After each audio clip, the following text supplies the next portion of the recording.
이제 상담을 개시를 했습니다. 근데 저한테 오는 상담자 거의 한 60-70%가 이제 임대주택을 갖고 있는 분들이에요. 근데 그 임대주택을 갖고 있는 분들의 공통적인 질문 중에 하나가 그 고민이 그거거든요. 내가 거주택이 있습니다. 그리고 이번에 아파트들이 이제 자동 말소가 됐어. 그러면 거주주택하고 자동 말소된 임대주택이 있는 상태에서 어떤 걸 먼저 팔아야 됩니까? 라는 질문들을 많이 하세요. 왜 그러냐면 그런 선입관이 있는 것 같아요. 주택임대사업자로 등록한 분들은 주택임대사업자로 등록했기 때문에 나는 무조건 거주주택 비과세를 받아야 돼. 거주주택 비과세는 무조건 받는 게 유리해. 라고 생각하는 분들이 많거든요. 그래서 이제 이 주제를 한번 정해봤습니다. 임대주택이 자동 말소되었다면 거주주택을 먼저 양도한 것이 유리하다? 유리할 수도 있고 불리할 수도 있습니다. 한번 볼게요. 거주주택이 있는 상태에서 아파트로 등록한 임대주택이 자동 말소됐습니다. 그러면 옵션이 두 가지입니다. 첫 번째는 거주주택을 먼저 파는 방법, 두 번째는 임대주택을 먼저 파는 방법. 근데 거주주택은 양도 차익이 커요. 그러니까 얘는 무조건 비과세를 받아야 돼. 그럼 거주주택이 비과세를 받기 위해서는 두 가지. 거주주택을 먼저 팔았을 때는 거주주택 비과세로 이제 특례를 받아야 되는 거고, 아니면 거주주택을 맨 나중에 남겨가지고 오리지널 비과세, 우리가 흔히 알고 있는 1세대 1주택 비과세를 적용받든지 그 둘 중에 하나를 선택해야 됩니다. 근데 어떤 걸 먼저 파느냐에 따라서 양도세의 효과가 다르죠. 한번 볼게요. 임대주택을 먼저 판다라고 가정해 보겠습니다. 이 임대주택을 거주주택보다 먼저 팝니다. 그럼 얘는 어떤 양도세 효과가 있죠? 얘는 두 채인 상태에서 먼저 팔기 때문에 얘는 무조건 과세, 세금을 냅니다. 근데 일반 세율로 내겠죠. 첫 번째는 대부분이 지금이 비조정 대상 지역이고, 두 번째는 조정 대상 지역이라 할지라도 중과 유예 기간이 내년 5월 9일까지 연장됐죠. 설령 나중에 팔 때 조정 대상 지역이 이제 시작된다라고 할지라도 얘는 임대주택으로 공했기 때문에 얘는 중과가 적용되지 않습니다. 얘는 무조건 기본세율이에요. 기본세율이고, 또 추가적으로 받을 수 있는 혜택이 뭐가 있을까요? 보통 8년 동안 장기 임대주택으로 묶였다가 자동 말소가 됐기 때문에 어떤 세제 혜택을 받을 수 있죠? 장기 보유 특별공제 50%라는 특례 적용받을 수 있습니다. 아무튼 그 특례까지 받아가지고 세금 냈습니다. 그럼 거주주택 한 채 남았겠네요. 이 주택을 팔 때는 어떤 걸 적용받을 수 있죠?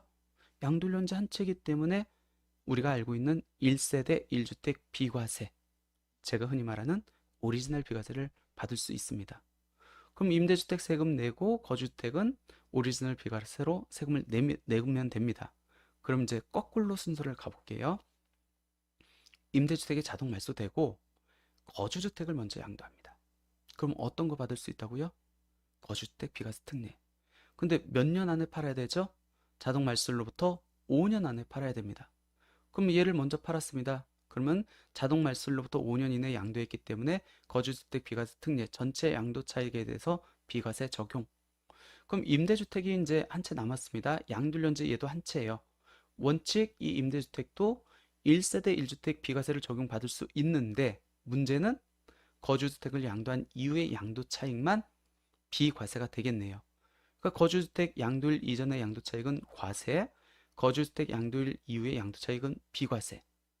그러면 거주주택 비과세를 적용을 받든 오리지널 비과세를 적용을 받든 효과는 어때요? 똑같습니다. A주택은 어차피 비과세를 적용받아요. 12억 원 이하라고 하면 내야 될 세금이 하나도 없겠고, 12억 초과되면은 초과되는 부분의 양도 차익에 대해서만 세금을 납부하면 되겠죠.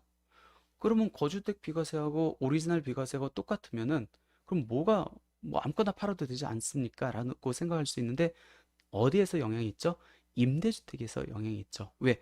거주주택을 팔고 임대주택을 팔면은 최소한 이 임대주택은 거주주택 양도일 이후분은 비과세를 적용받을 수 있거든요.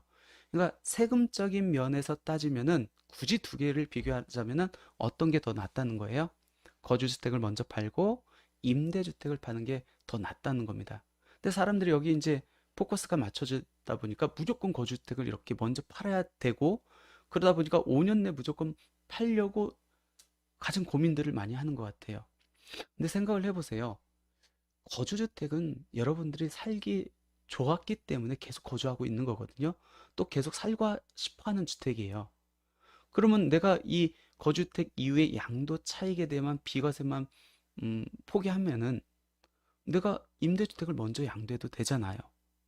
이 효과가 그러면 얼마나 있습니까? 얼마를 포기해야 됩니까? 이렇게 보시면 돼요.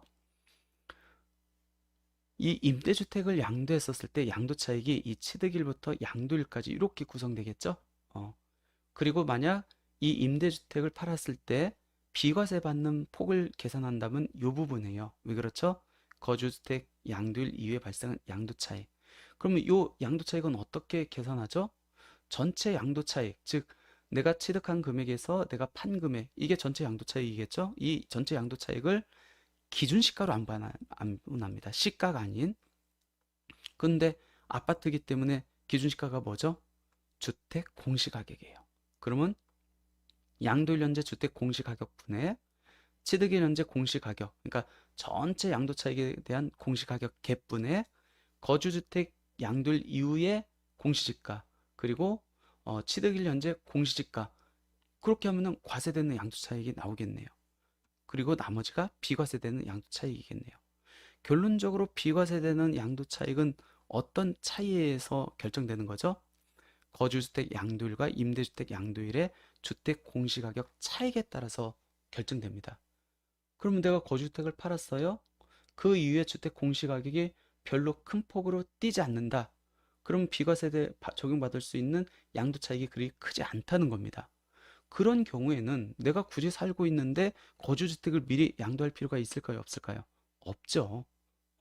왜냐면 비과세되는 양도 차익이 그렇게 크지 않다고 하면은 차라리 그냥 계속 거주하는 데서 행복하게 살고 나중에 오리지널 비과세를 받는 게 훨씬 더 유리할 수 있다는 겁니다. 굳이 이사를 하고 자금적인 것도 꼬이고 할 수가 있거든요. 그렇기 때문에 거주주택을 먼저 파는 게 유리한지, 그 다음에 임대주택을 먼저 파는 게 유리한지, 주택 공시가격의 변동폭이 어떻게 되는지를 봐가지고 변동폭이 그렇게 크지 않다고 하면은 그냥 임대주택을 50% 장독공제 받고 일반세율로 내고 나머지는 계속 살고 싶은 대로 살다가 오리지널 비과세를 받는 것도 하나의 방법이 될 수 있다. 많이들 고민들 하셔가지고 이 주제를 선택해 봤습니다. 무조건 거주주택을 먼저 받아야 된다라는 고정관념을 좀 벗어났으면 좋겠습니다.